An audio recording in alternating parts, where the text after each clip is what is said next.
Hey guys, CryptoDad here again. Thanks for joining me on the live stream Tuesday morning Bitcoin Basics Hour, where I'll talk about the basics of what Bitcoin is, how to move it around. I'll take questions.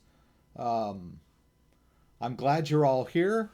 It's a great morning. Let's get this thing started off.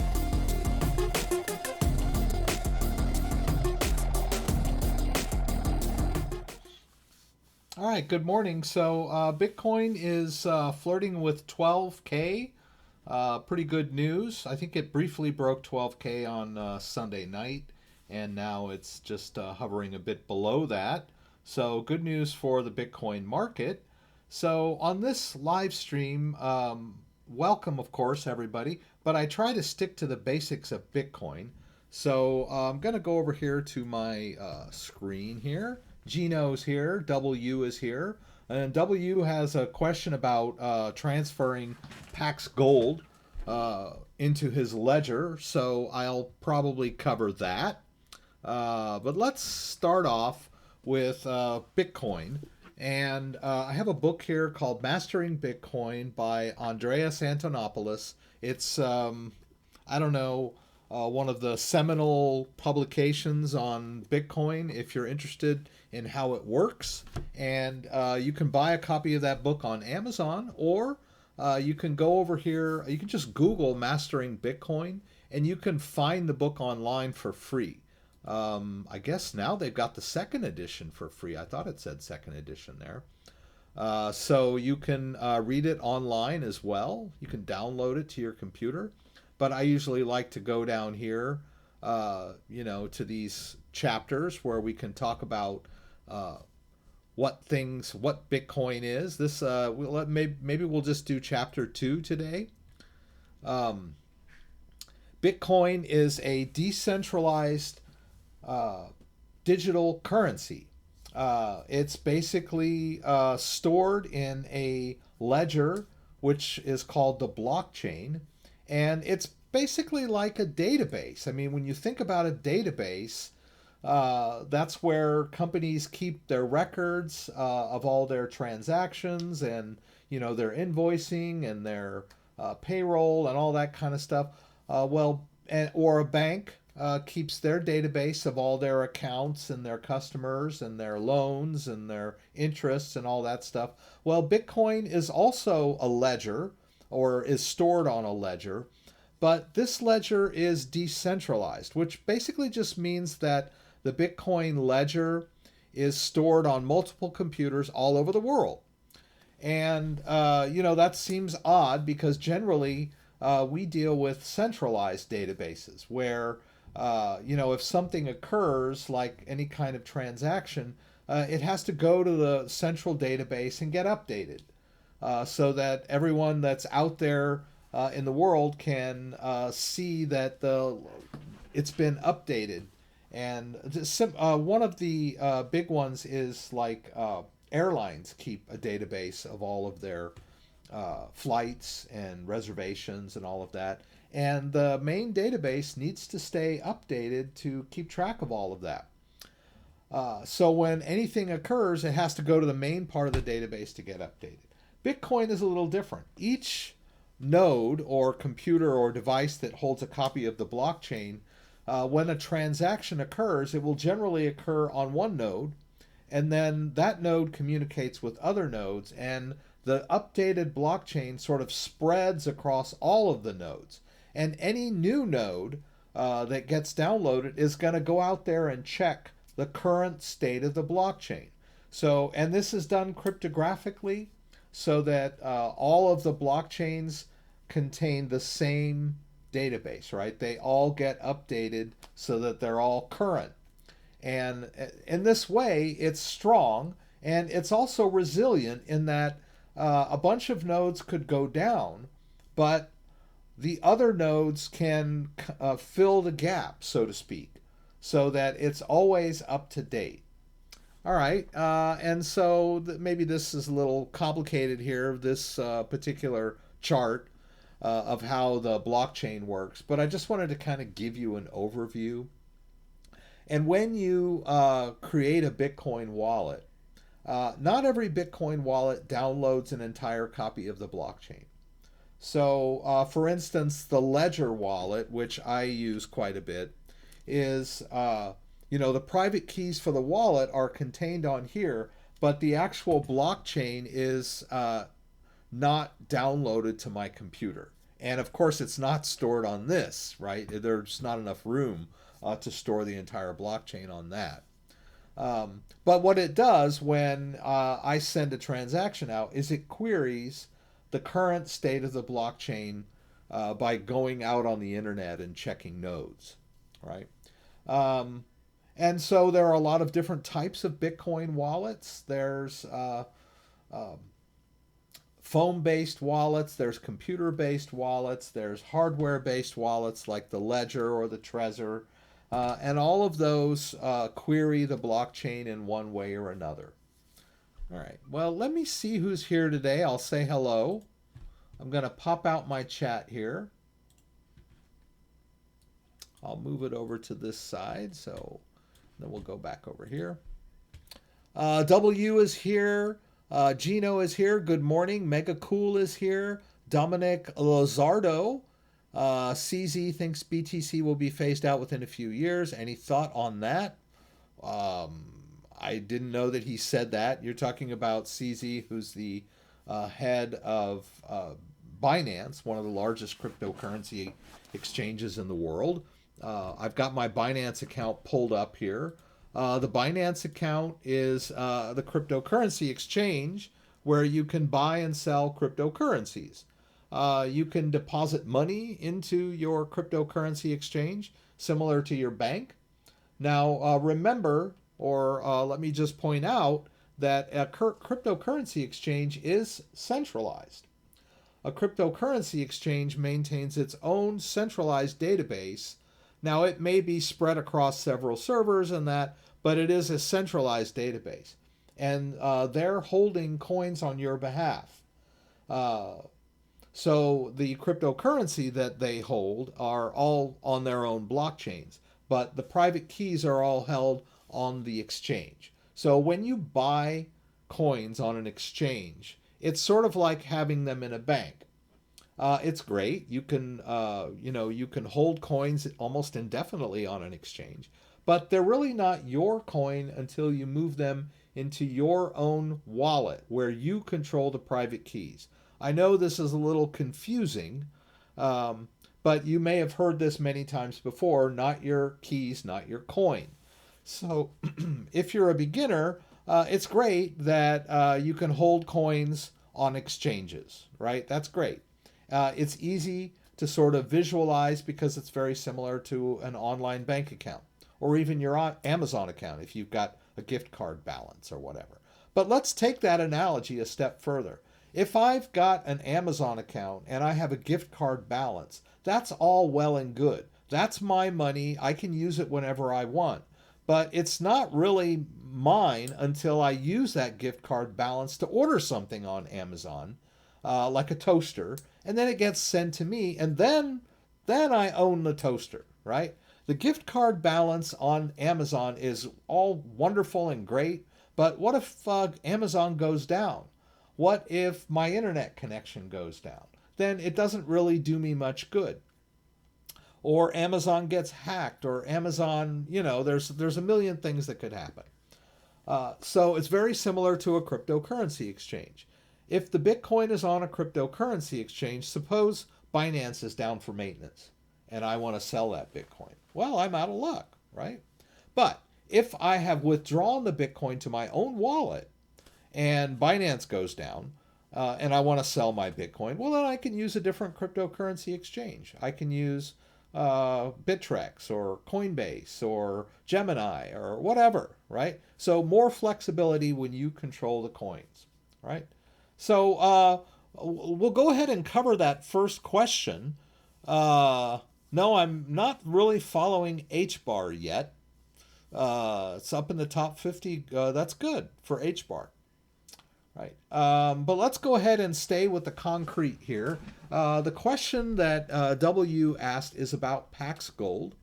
It's not Bitcoin, but it's similar, right? It's a blockchain-based cryptocurrency that is a kind of a representation of gold. And his question to me is, they say it's backed by gold. Is this true? Well, I can't attest to that myself, right? They are the ones that are claiming that.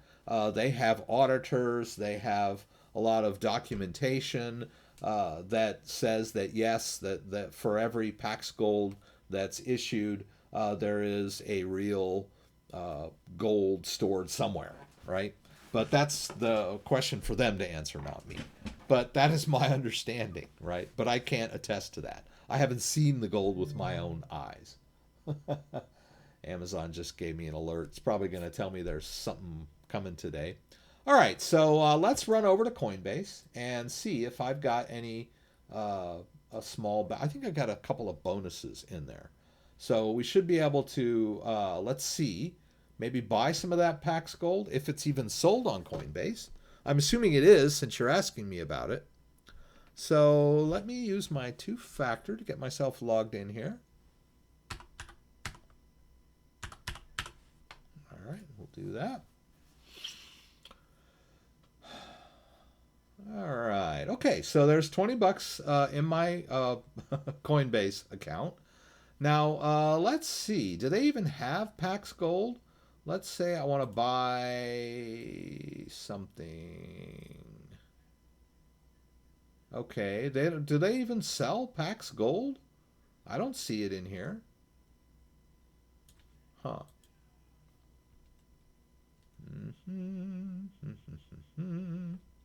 I don't see Pax Gold in Coinbase. But it's my understanding that it is a ERC20 token. Pax Standard. I thought there was Pax Gold, though. Let's see. What am I doing here? I don't know what the hell I'm doing here. Let's see. I'm in Binance US now. Let's do that. All right. Yeah, that should be Pax. Oh, no, they don't have it. Okay. I was doing the right thing. So let's see. I can't really demo it if I can't get it, right? Let's look here. Price. Let's see here. Pax G. Whoops. If I could spell, it would be good. Okay, there's Pax G. All right, so where can we get Pax G? That's the question, right? Okay, well, it's on some exchanges that I'm not aware of, right? Not listed, not on Coinbase, right? Not on Coinbase, not on Binance, not on Binance US. Looks like you could pick it up on Kraken. I don't have a Kraken account. Looks like you could pick it up on FTX. So yeah, first you got to buy it, right? But it does say that it's a token, right? That it's an ERC20 token. So you can move it around just like any ERC20 token. So why don't we buy an ERC20 token on Coinbase, and I'll show you how you withdraw, okay? So let's try Basic Attention token, right? That's a pretty popular ERC20 token. So we're going to go here to trade. Now I have Bitcoin, right? So let's see, buy Bitcoin, pay with, all right, let's try buy Basic Attention token, pay with, they won't let me do that, will they? Yeah, okay. All right, I get it. All right, well, that's not so difficult, right? Let's just sell the Bitcoin for cash, right? We'll sell it all, right? There's $20 worth of Bitcoin. They're going to charge me $1.49. Not the cheapest platform, but pretty easy to use, right? Let's hit sell now. All right. Well, this is just trading one thing for another, right? That's really not even required for a blockchain, really. All right. We could do this on any, we could do this on TD Ameritrade. We're just swapping one asset for another, basically. So now I've got cash in my account, right? $18. So let's go back to trade. And this time, let's do the BAT token again. And we're going to pay with our US dollar, right? See, it wasn't there before because there wasn't anything in my US dollar account. Now there is, right? So, what can I do? How much? How much was there? Okay, 18. I guess I have to put it in manually. I just can't do max. I would like to, but I can't. All right. All right, so 18. Will they let me do that? I'm wondering. They might want to charge me something for this transaction. Oh, okay, they're just going to take it out of my 18. All right, so I'm only going to end up with $16.51. Now you can kind of see the drawback to Coinbase, right? Kind of expensive to use. But nonetheless, we've got our basic attention token now. All right, so now we want to withdraw it to our ledger, right? Now, let's just pretend it's Pax G, right? Same concept. Pax G is an ERC20 token. BAT is an ERC20 token. It's exactly the same. So let's just pretend that this basic attention token is Pax G for the purposes of our demonstration. Now we're going to go over to Ledger Live. Ledger Live is an interface to our Ledger device. Private keys are held on this, but I can see my balances and transaction history in Ledger Live.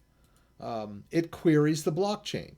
It looks out there on the blockchain using my private keys and says, hey, any of these addresses have any coins in them? Well, sure enough, some of them do, right? And there's an Ethereum wallet. You can see I can have more than one Ethereum wallet in my Ledger Live, right? I can have multiple Bitcoin wallets in my Ledger Live. And remember, the coins are not in Ledger Live. They are not in there. Ledger Live is just looking out on the blockchain and giving me an overview of the balances that are on my prospective blockchains, right? Which are the addresses that I control on the blockchain.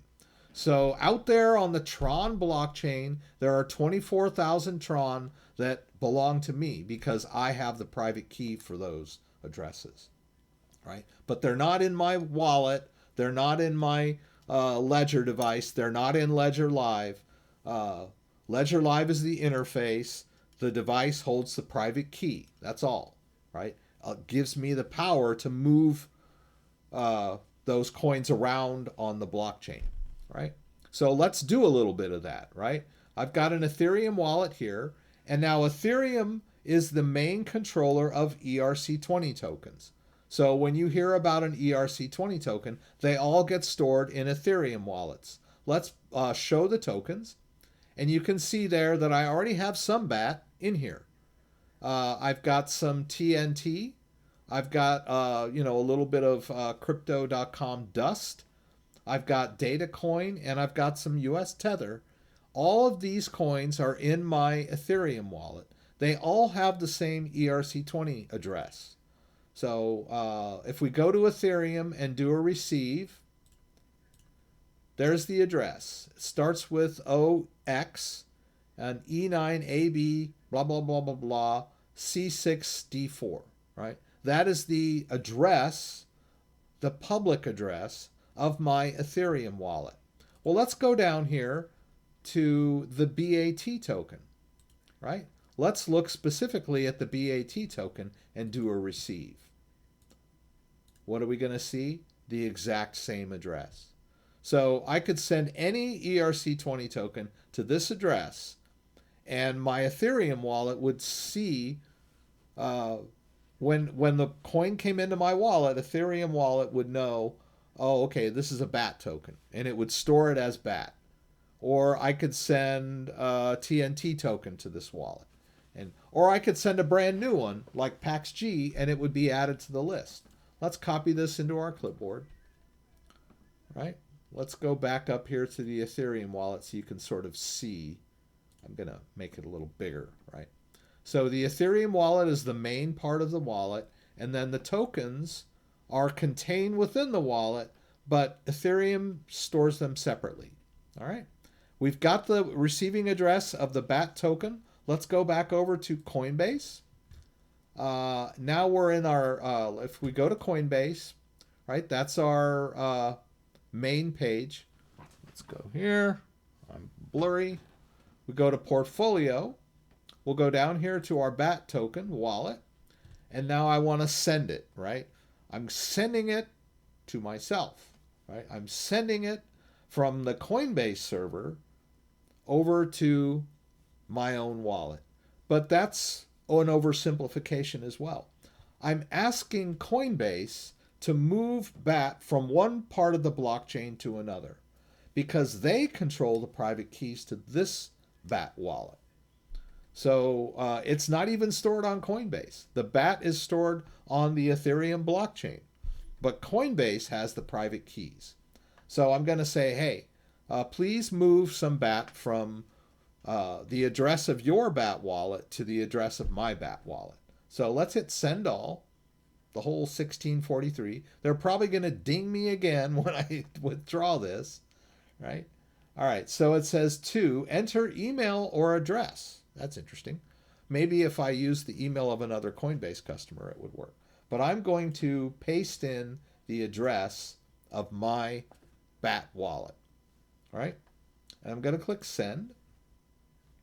Notice I don't really need to do anything on the ledger device because I'm receiving coins. The ledger device is not necessary to authorize a receive, right? I can send coins to my ledger wallet all day long, and I don't need to click any buttons on the ledger.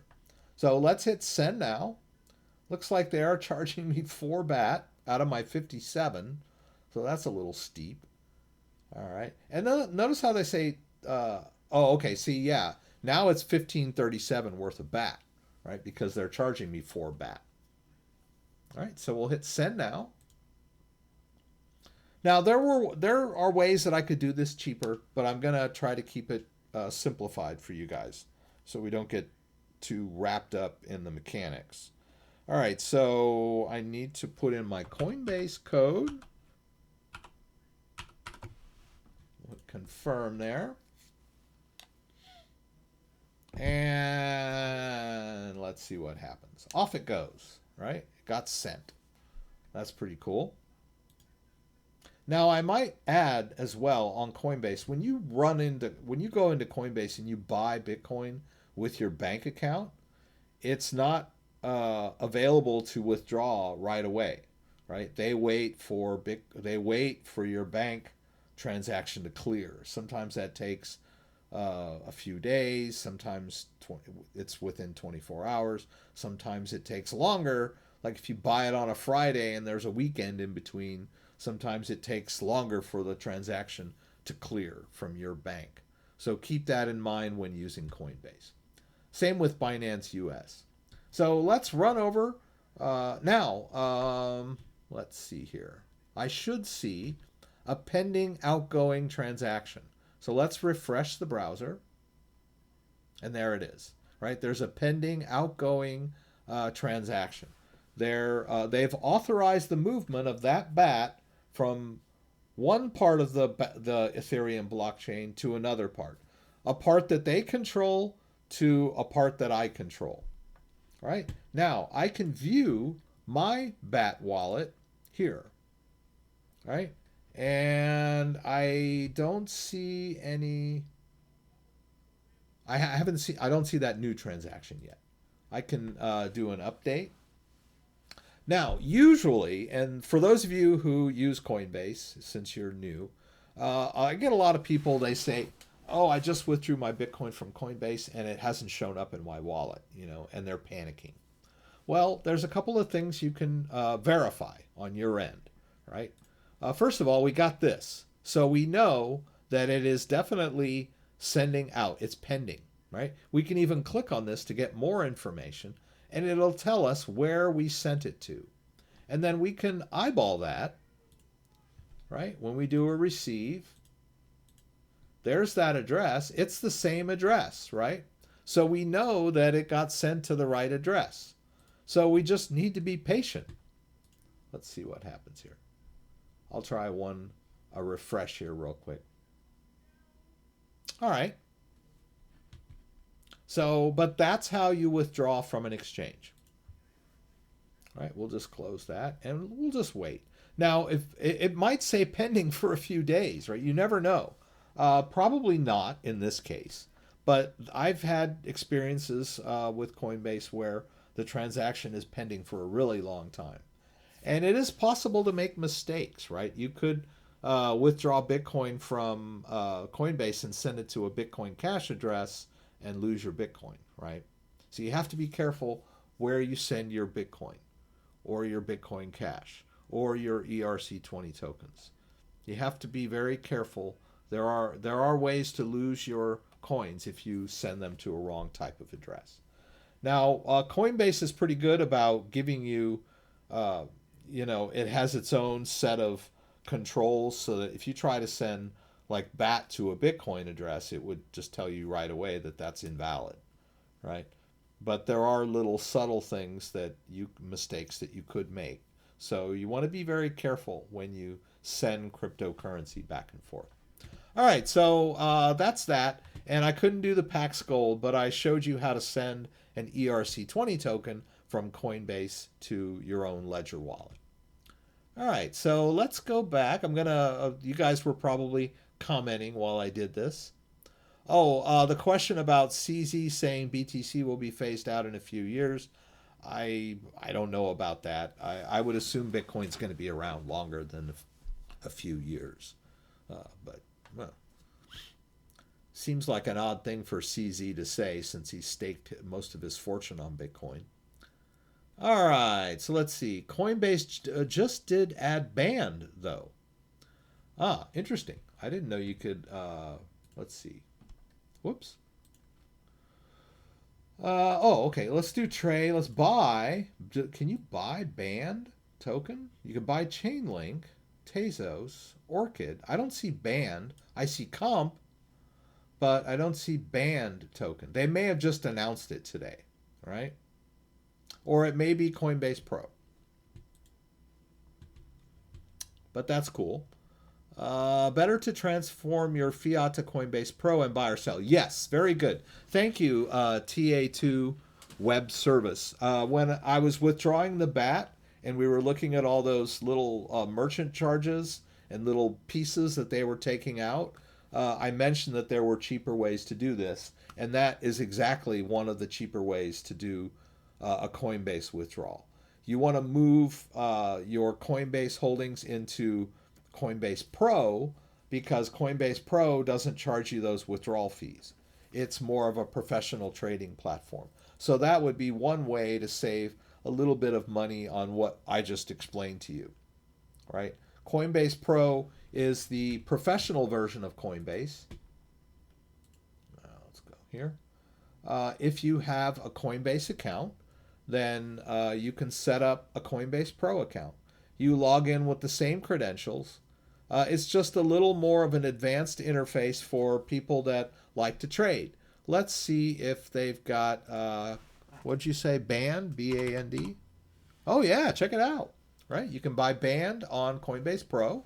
Pretty cool. That's great. All right, let's see if this thing went. Okay, that went that. Okay, that's good. Yeah, I'd like to buy some Band today. It's down a bit. Band is now this whole thing about is Bitcoin going to be phased out? Bitcoin is a decentralized digital currency, and there are new things happening with blockchain technology, which we call decentralized finance. And so there are a lot of coins out there that are involved in a new form of financial services, which are decentralized, right? We talked about decentralization earlier when I was explaining about the Bitcoin ledger, and it just means that there's no one central authority that is responsible for,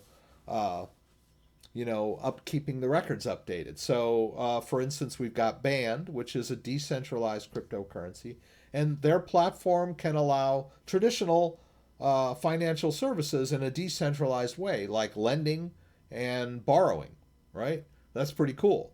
Like if you need money to, add something to the back of your house, and so you need, let's say you need 10 grand to upgrade your back porch or paint or whatever. You normally you got to go to a bank with your hat in your hand, and you got to give them every detail of your life, your credit history, your name, your address, everything.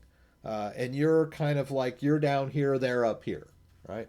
Well, with these decentralized services, if you have a cryptocurrency that you can use as collateral, then you simply deposit that collateral in a smart contract. They'll lend you out some stable coin. You can go cash in that stable coin for dollars. You can, build your new deck or whatever, and then pay it back on your own time, right?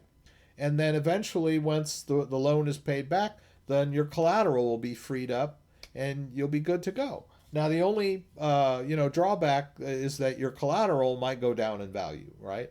But a lot of people in the past use stocks as collateral for their loans. So it's the same type of risk that you would have in a traditional loan where you put up some collateral, right? But this is decentralized, right? I don't have to go, grovel to anybody. All I need to do is deposit collateral in a smart contract, and then, that the money becomes liquid for me, right? Pretty cool stuff, right? Yesterday, okay, John is asking me about BAT. I tried to withdraw my basic attention token, but Ledger Nano asked me for ERC gas fee. Ridiculous, paying enormous fees. Okay, yes, the Ethereum network runs on gas. So if I were to say try to move the Ethereum out of my wallet, I'm sorry, if I were to try to move the BAT out of my wallet back to Coinbase, then there would be some fees. So, and the Ethereum network does fluctuate, right? There are times when the Ethereum network is very strong and, or I'm sorry, busy, and the Ethereum fees go up. So let's do a little experiment. Let's go back to Coinbase. Where were we here? Coinbase, right? Let's say I want to receive some BAT token, right? I'm not going to do this all the way, but let's just assume, right?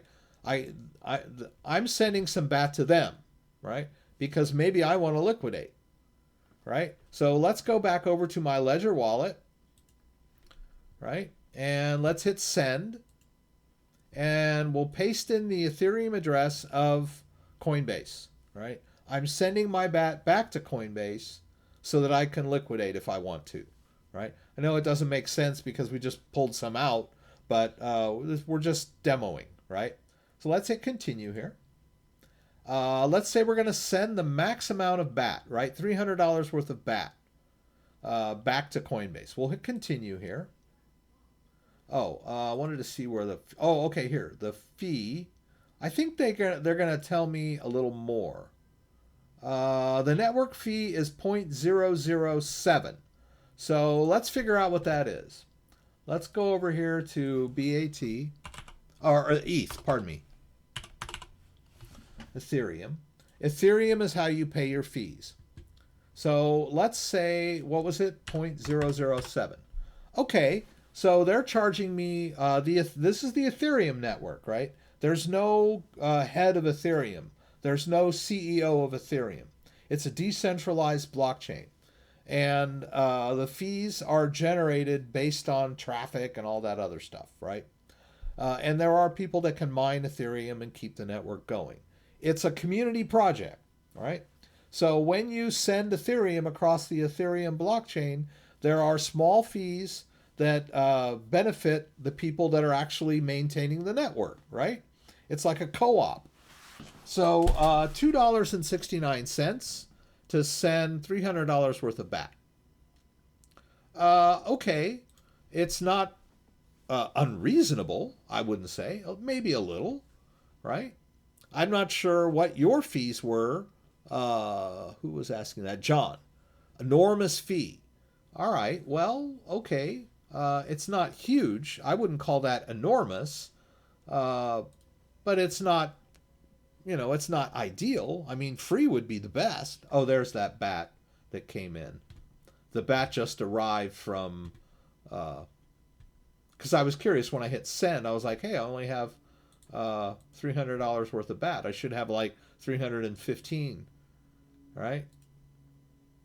Yeah, it's about the same. Bat must be going down. Whatever. I'm not going to quibble over small amounts, right? All right, so here we go.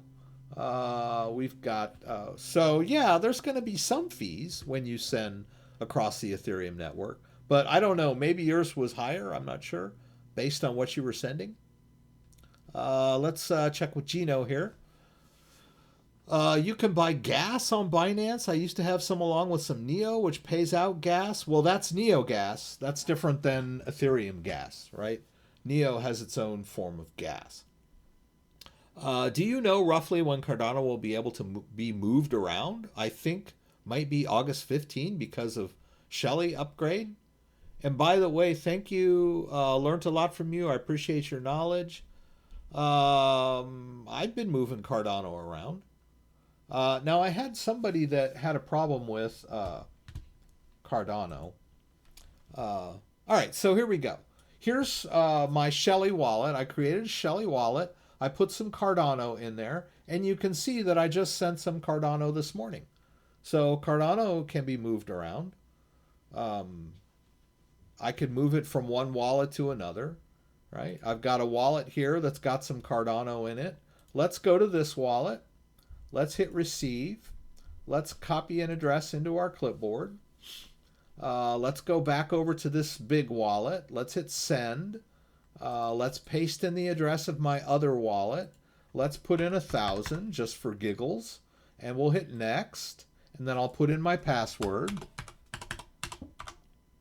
Oops. Typo.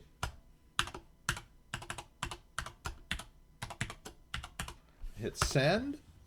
And okay, 1,000 going out, transaction pending.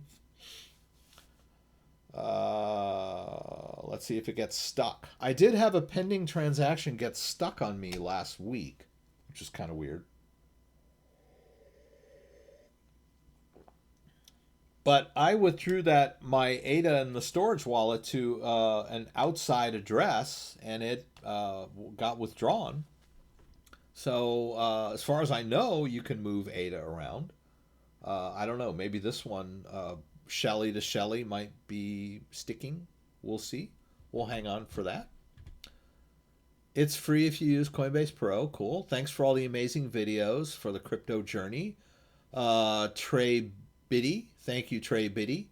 AK Gaming. Love from Bangladesh. That's cool. It's better, faster, instant if you deposit US dollar in Coinbase rather than directly buying BTC with bank debit card. No charges, then transfer to Coinbase Pro. Okay, very good point. Also, TA2 Web, if we, instead of buying the Bitcoin directly in Coinbase using my bank account, it's better to actually deposit some money directly into the Coinbase account. And then from there, we can move it directly into the Coinbase Pro account and trade without as many fees, right? You can also wire money directly into your Coinbase Pro account as well. All good ways to save money. But, the typical first-time user is going to do the bank or ATM purchase. And, that's the easiest way to think about it. And so, they're a business, and that's their business model, right? Getting the new people that aren't very savvy about how crypto works or how trading works to make those retail type purchases, right? They're not stealing from anybody. They're just charging a fee for that added convenience, right? All right, so let's go down a little bit and see what everybody's asking. Can we store Sequilla on the Ledger Nano? Don't know for sure, but we can check if we go over to ledger.com.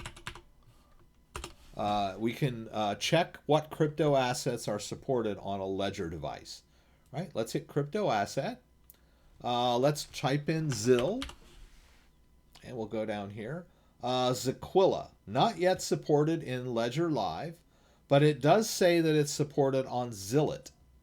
Right? So what it looks like is you're going to need a third-party wallet to deal with Zaquil, Zil, Zilla, Zilliqua.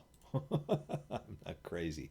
All right, so you can hit this more information, and it explains exactly how you deal with Zil, right? So update the ledger, update the firmware, install the Zil app, and then you got to go use that Zil wallet, right? So in other words, there's an app. Well, we can go over to Manager.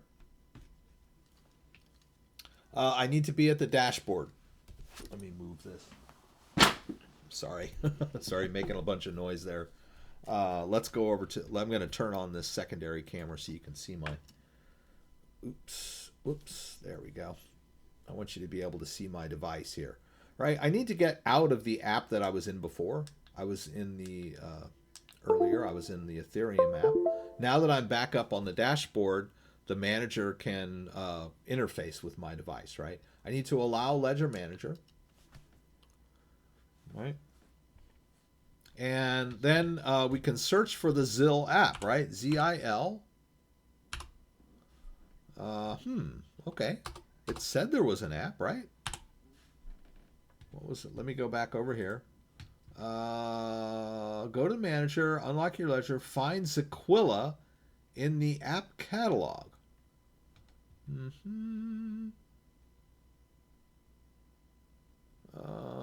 ZIL is not supported yet on the Ledger Nano X. Okay. So you got to use your older Ledger Nano S for ZIL. Kind of sucks. So, but I got one. All right. So I'm just going to disconnect this guy. Let's go back over here and whoops. Got to use this other cable here. We just want to see it happen, right? Let's plug it in. All right, we'll go ahead and pull this up. I got to enter my PIN. I'm an old guy. Some people call me Crypto Grandpa. But at least I don't live in my mom's basement, right? A lot of the people calling me Crypto Grandpa are you know, posting comments from their mom's basement. Okay, here we go. You gotta have thick skin to be a YouTuber, right? You're open to a lot of personal abuse. All right, so here we go. I'm on this is the Ledger Nano S, right? So the older model. Let's hit both buttons to allow Ledger Manager on my device. Let's go back over here. All right, now that we're in the, there's updates available. I should go ahead and update. I double check my firmware. Firmware is good. I'm not gonna worry about this update right now because it's for something else. Let's just search for that ZIL. There it is. See, so if you've got your Ledger Nano S attached, then you can download the ZIL app. Why won't it let me? Not enough storage. This is the drawback to the Ledger Nano S, right? You can see I've got 3 apps on here, and they're taking up all the space on the device, right? So if I want to download Zaquilla, I'm going to need to delete one of these. So let's go over here to, first of all, yeah, let's just go here. I've got Harmony 1. I could take that off. Let me just delete the Monero app, right? I'll hit delete. A little lesson in app management, right? Now, people are worried. Oh my God, I just had to delete an app. Does that destroy the wallet? No, it doesn't. The wallet is perfectly safe. The next time you install the Monero app, the same private key will be there, right? You're just sort of shuffling the apps on and off. Let's see if we got enough room for ZIL now. Yes. All right, so I can hit install. And And once we get that done, I don't know why I'm going so far with Zill. I'm just kind of giving you an overview of how this works. All right. Now, let's go over here. And there it is. I got the Zilqua app on here. And we'll hit enter. Now, I get so many people that say, I got the app on my device. Why don't I see it in Ledger Live? Because Ledger Live doesn't support every single app that you can use on the device, unfortunately, right? So if you look at this overview here, it tells you, first of all, it's not supported on the X. The Zilqua app on your Ledger device manager. I don't know where it says it, but it is not supported on the device, right? I'm sorry, it's not supported in Ledger Live. There's no way to add a Zilqua account, right? So if I go to add account, there's no Zill, right? It's not in there. Whoops, sorry. Z-I-L. It's not in there, right? So we can store the private keys to a Zilqua wallet on our Ledger Nano S, but we cannot manage it in Ledger Live because Ledger Live does not support Zill, right? You can store, it has the app, but not the account interface, right? And it's that way with a lot of wallets. Cardano is like that. Stellar is like that. Monero is like that. And a lot of people get all bent out of shape because they can't see it in Ledger Live. Well, you just got to learn to, follow the tech guides that explain everything to you. I go over here to Zill, and it's probably going to tells me how to set it up. It tells me, okay. Right, it tells me to go over to the Zill wallet on the web, right? Next, whatever. It gives me all this information. Yeah. All right, okay, whatever. All right, so how do I access my Zilqua? I would connect to my Ledger Nano. So I'll connect my Ledger wallet. It's going to scan, hopefully, and find this damn thing. Windows is kind of in the way. I hate when Windows does that. I may not be able. Oh, okay. Sorry. So look here. The device is asking me to generate the public key. So I'll hit that little button there. It's asking me to compare to the one that's on the screen. A little complicated. All right, I'm good with that. I'll hit both buttons. All right, now it's ready for me. Right, I'll go ahead and use this Zilqua address. I'll hit that one. And boom, there we go. Empty Zilqua wallet where the private key is stored on my ledger. And then now I would go transactions. Okay. So there's the Zilqua address. Copy that into my clipboard. Go over to Binance. Do they sell it? There we go. Buy some Zilqua on Binance. Withdraw to my Zilqua address. Easy peasy. I guess. Not really. Right? And then that would withdraw the Zilqua from Binance's wallet to my wallet. And then I could manage my Zilqua over here. Right? Web interface to the private key on my device.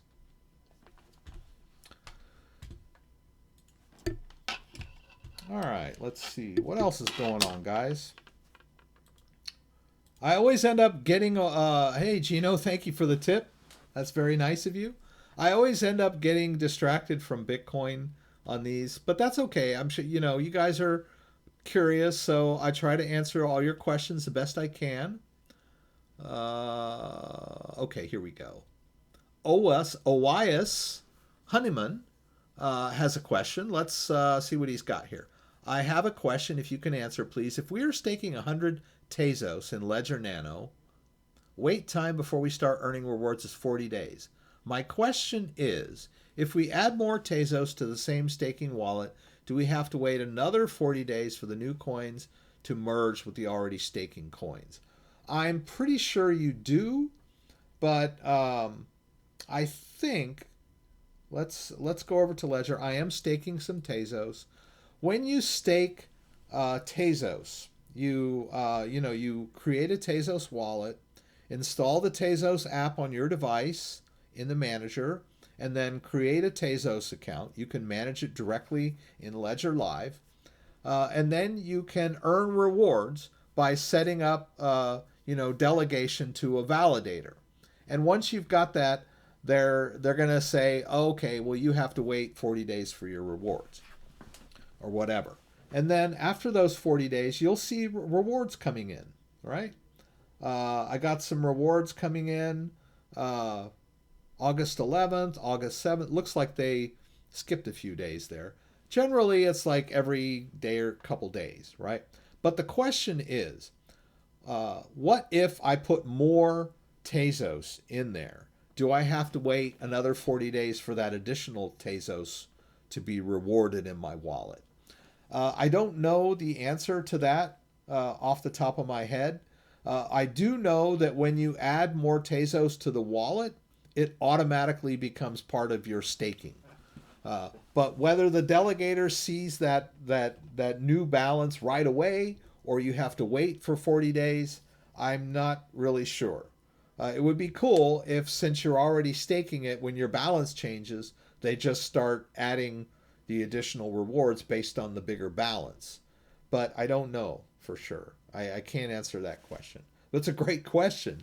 But I don't know for sure, right? It wouldn't make sense, right? Let's say you're only staking like $10 worth of Tezos. And then all of a sudden you deposit $10,000 worth of Tezos. I don't know that it's fair that you should immediately start receiving those rewards before the delegator has had a chance to actually digest the new balance, right? I don't know. I don't know about that, right? I would say, conservatively that, yeah, you probably have to wait the 40 days for your new updated balance to be part of your rewards. Just my opinion, but not anything I know for sure. Okay, Code of Christopher. Would cost $150 to pull 300 from an ATM. Very good point. Yeah. There's merchant charges all over. But crypto has said that, they're the answer to all these little dings and charges. Now, sending Bitcoin from your wallet to someone else's wallet is relatively inexpensive, right? Now, the Ethereum blockchain in principle is also supposed to be negligible fees when we're sending from one location to another. But, they're still working on that, right? Let's check that Cardano and see if it left. Okay, so the Cardano actually left my big wallet. I call it the staking wallet. That's just my name for it.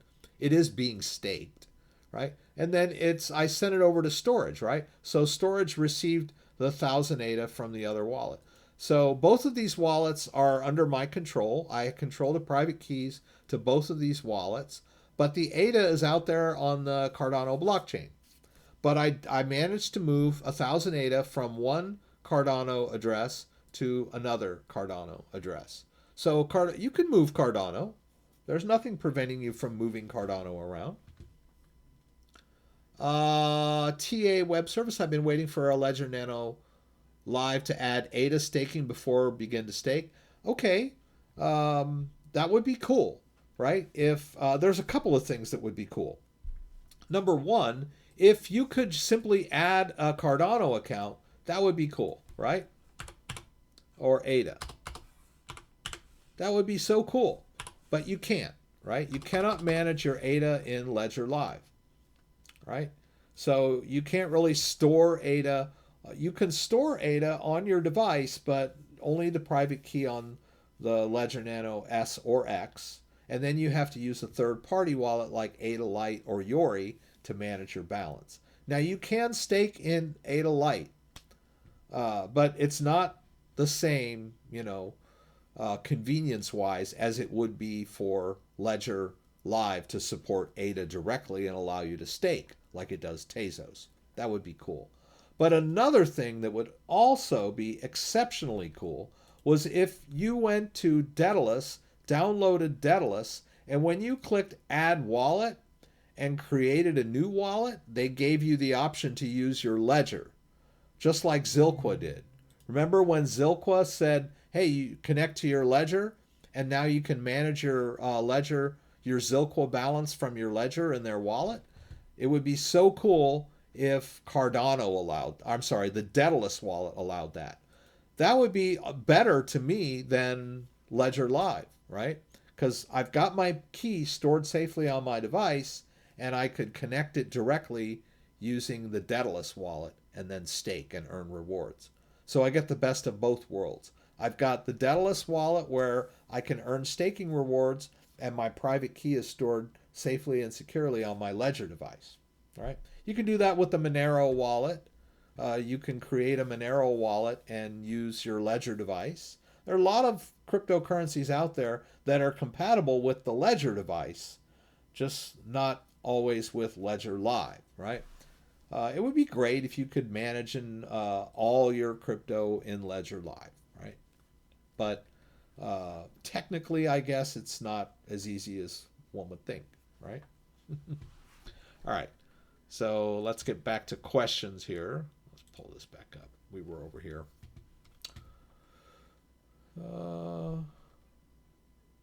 When you're talking about cheaper to transfer US dollar coin to Coinbase than buy it with a debit card. Yeah. Scam alert. Crypto Kirby signs people up for his class and then deletes them. He steals our money. Buyer beware. Yeah, guys, please stay away from these online hackers, teachers, people that are gonna, if you lose crypto, I feel really bad for you, but I would feel doubly bad for you if you tried to hire some hacker to retrieve it for you and then they stole your money too, right? Then you get the double whammy. So a lot of people that are new need help with crypto, may have forgotten a password or a recovery phrase, or sent crypto to the wrong address or something like that. And then there's all these hackers online on YouTube, in the comments section or on Twitter or wherever, and they'll say, hey, I can get your Bitcoin back. And then you contact them and you send them money and then they take it, right?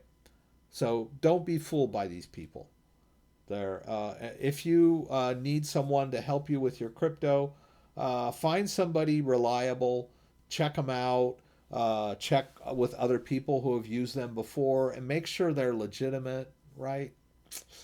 It's better to maybe contact someone in person, right? All right, so scams. Yeah, watch out for scams, guys.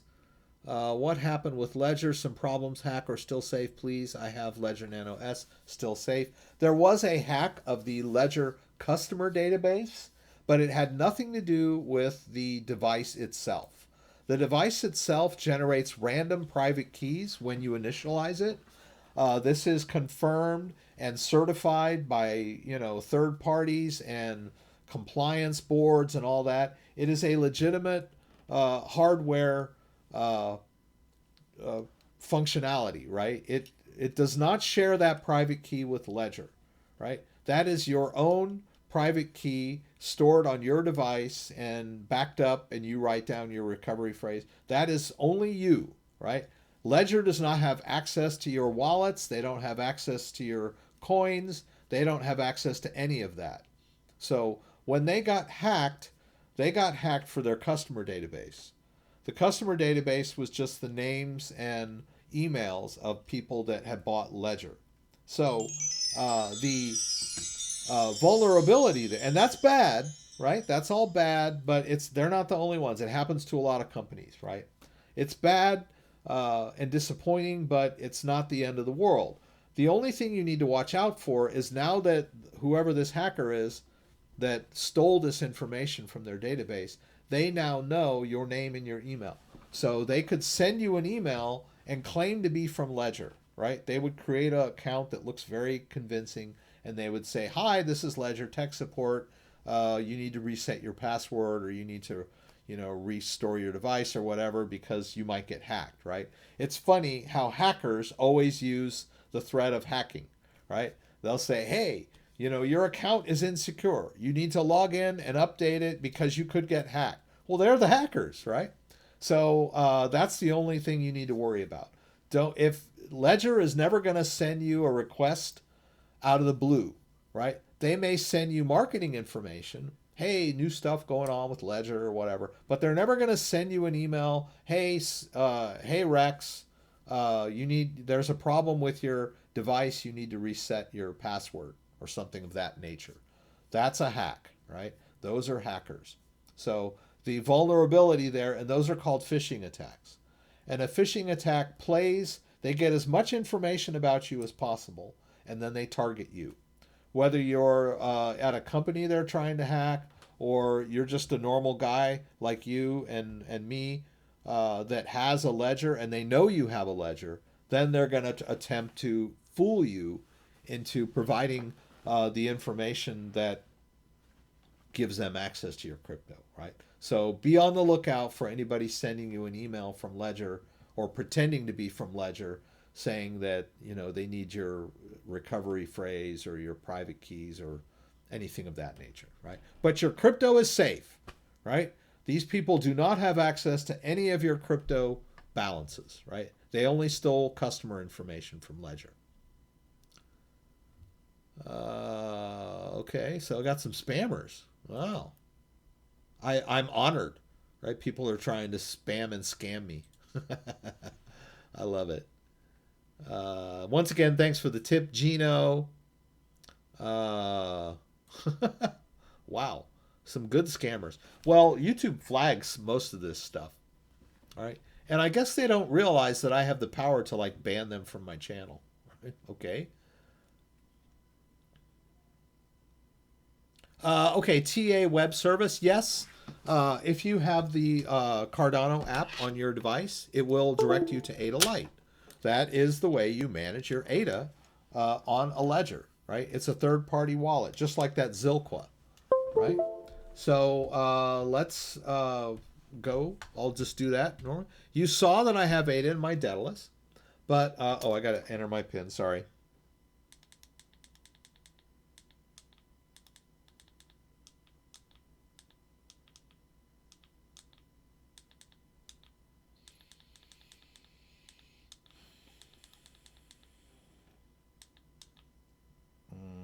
I think I screwed up.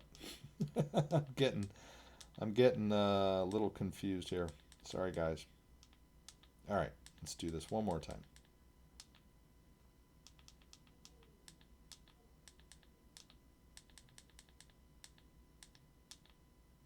All right, in the same sense that we can't manage Zilqua directly on a Ledger device, we can install the Cardano app in the manager. All right, so you can see I've got the Cardano app on my device. I'll hit both buttons. I'm in the Cardano app. Turn this off for just a sec. All right, but when I go to accounts and choose add account, I don't get ADA, right? We were talking about that earlier. You can't manage your ADA in Ledger Live, but you can manage it on the ADA Lite site. Right? When you go to ADA Lite, we'll continue. There's a lot of warnings there. There are multiple websites looking exactly as ADA Lite that will steal your funds. Always make sure you are visiting adalite.io, right? So you got to be careful, right? We're going to choose hardware wallet. We're going to choose unlock with Ledger. And here's my Ledger. Notice there it's asking me to export the public key. That's allowing them to view and then confirm export, right? Now, they're going to open up the wallet that's associated with the private key I've got installed on here. It wants me to do it again. Okay, I'm going to do it again. Confirm. It does it twice. I don't know why. Maybe there's two wallets on there. And there we go.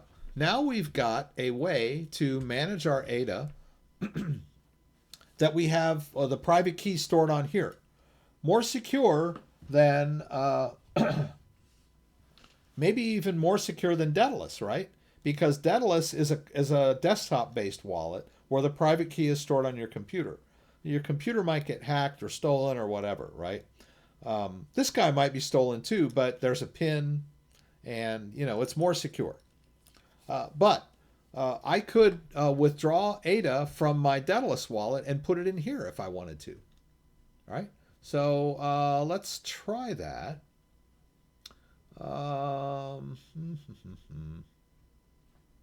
Sending. Oh, okay. There we go. So let's. I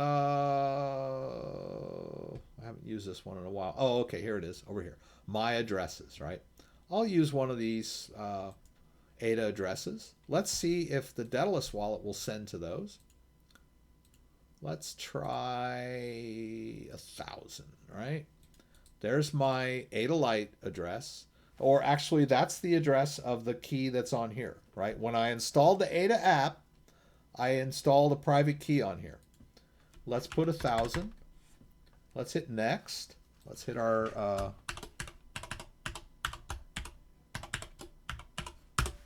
send out some ADA, right? Notice that 0.1743. That's like a standard amount that is built into the Cardano blockchain. They always charge you that as a default. That's to protect the network from spamming, right? Anybody that wants to spam the network with transactions would have to spend. There, it's already out, right? And let's see, is it in here yet? Let's refresh. Oh, okay. Probably going to make me go through all that again. That's okay. I'll export the private key again, or public key. Pardon me. Pardon me. Pardon me. Pardon me. It's not a public key. It's not a private key. It's a public key. Private key is the part that you control. The public key is the part that anyone else can see if they need to send ADA to you. So you can see, I moved some ADA from my Daedalus wallet to my ADA Lite wallet, which manages the balance of the wallet that's stored here, safely and securely, offline, hardware-based, right? Sending. Okay, so there's 1,000 in here. We could stake it. How do we stake it? Okay, we hit delegate. There's a small fee. How much do I want to delegate? Do I want to delegate it all? I guess you delegate it all, right? I've never used this one before. All right, so let's try it. Let's hit delegate. Oh, I'm going to turn on the camera so you can see how this happens. We'll hit delegate. There's the transaction. How much am I going to delegate? I don't know. Am I delegating all of it? I guess. Let's hit confirm.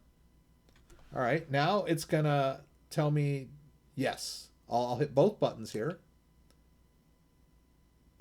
Let's see what happens. There's a transaction fee. Oh, I'll hit both buttons. Right, there's the TTL, whatever that means. I'll hit both buttons. I'll also go ahead and register the staking key. There it is. I'll hit both buttons. A lot of information. Confirm registration, yes. There's the pool. I'll hit both buttons. There's the key again. Both buttons. Confirm delegation, both buttons. Confirm transaction, both buttons. What else? What else you got for me? Waiting. Okay, now it's back here. Now, it looked like I didn't have any choice how much to stake. It looked like I only had the choice to stake all of it or not. All right, so now it's syncing the wallet, reloading wallet info, and there we go. See, there's a little bit of a transaction taken out of that, and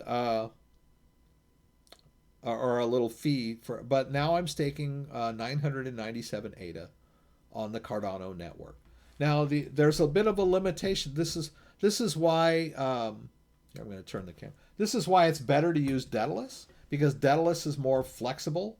You can have multiple wallets and use different staking pools, and there's a lot more flexibility.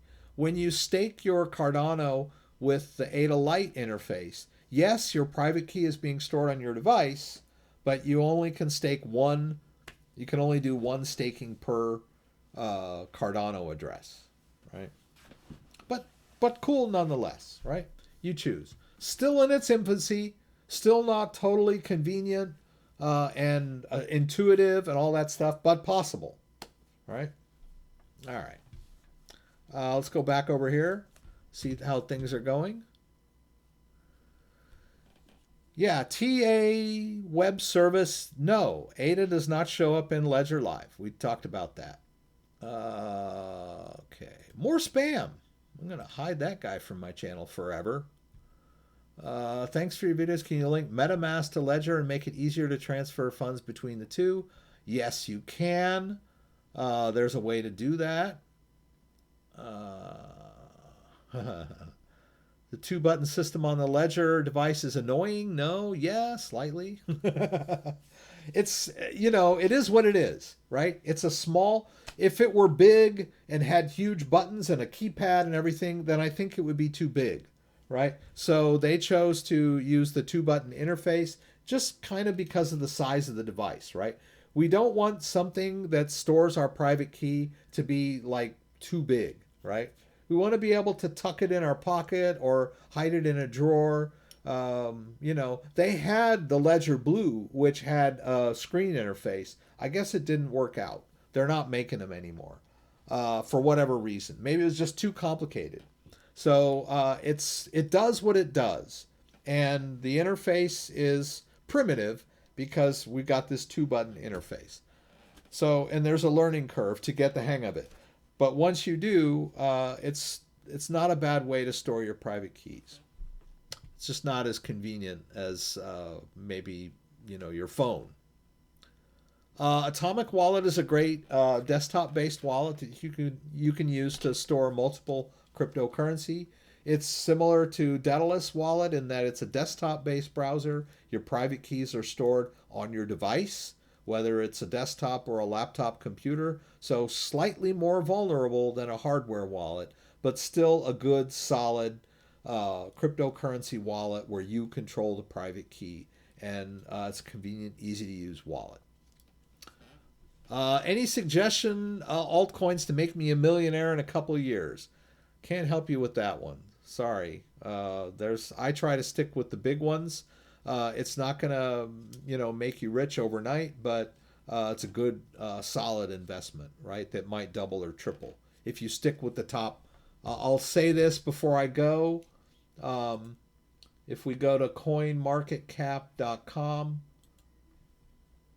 you can look at all of the cryptocurrencies and look at which ones are in the top 10 or 20 due to market cap. These are the ones that I would bet on in the long run. This is not a sure thing, and they're probably not going to, quadruple, quintuple overnight. Some of them might, but you're much better off, putting your money in a cryptocurrency that's stable and,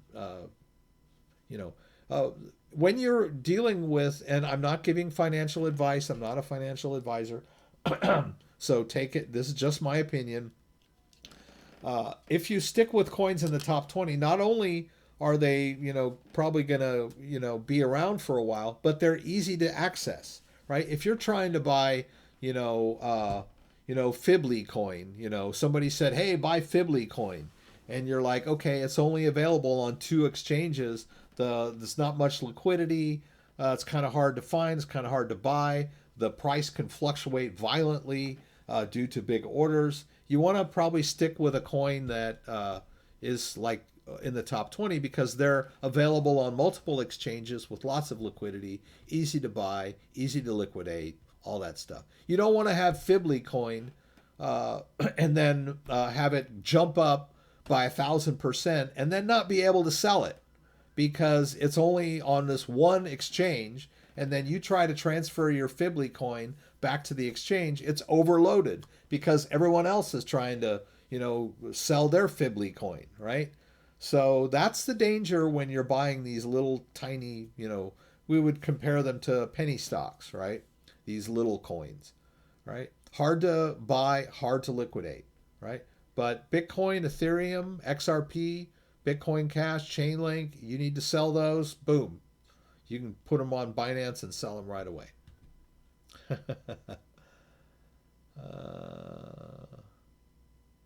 Okay, someone is asking me about Chainlink. can't find it anywhere, yeah, you can put Chainlink on a Ledger device, and I'll end with this. If you go to your Ethereum wallet and choose Add Token and search for Link, there it is right there. You can store Link in in an Ethereum wallet. Hit Continue. It's going to give you the Ethereum address of your Ethereum wallet, and you just go buy some Link, right, on Binance. Let's do this. Spot Link. Chainlink, right? Buy some Chainlink on Amazon. Or, I'm sorry, on Amazon. Buy some Chainlink on Binance. Hit withdraw. Put in your Ledger Ethereum address, and the Chainlink will be in your Ethereum wallet. That's how you do it. You got it, Jana? Yeah, it's very easy. It's just that it's an ERC20 token, but you can store it in a Ledger wallet. All right, guys. Oh, cool. All right, guys. I'm going to sign out. I usually just do an hour on Tuesday morning. Thank you guys for joining me. I know we got a little off topic from Bitcoin, but I hope I was helpful to all of you who asked questions. Thanks again for your support. And Gino, thanks for that tip. I always appreciate that. Don't forget, I do a live stream every Saturday night, 6 p.m. Eastern Standard Time. Please join me for the live Q&A from Michigan, where you can throw out questions. I'll do my best to get them answered. We'll talk about Bitcoin in the news and all that good stuff, and we have a little more time to relax. If you like this video, give me a thumbs up. If you'd like to subscribe to my channel, I would appreciate it. When you subscribe, there's a little bell that you can click that will allow you to be alerted whenever I post new content. Once again, thanks for joining me, and hope to see you again soon.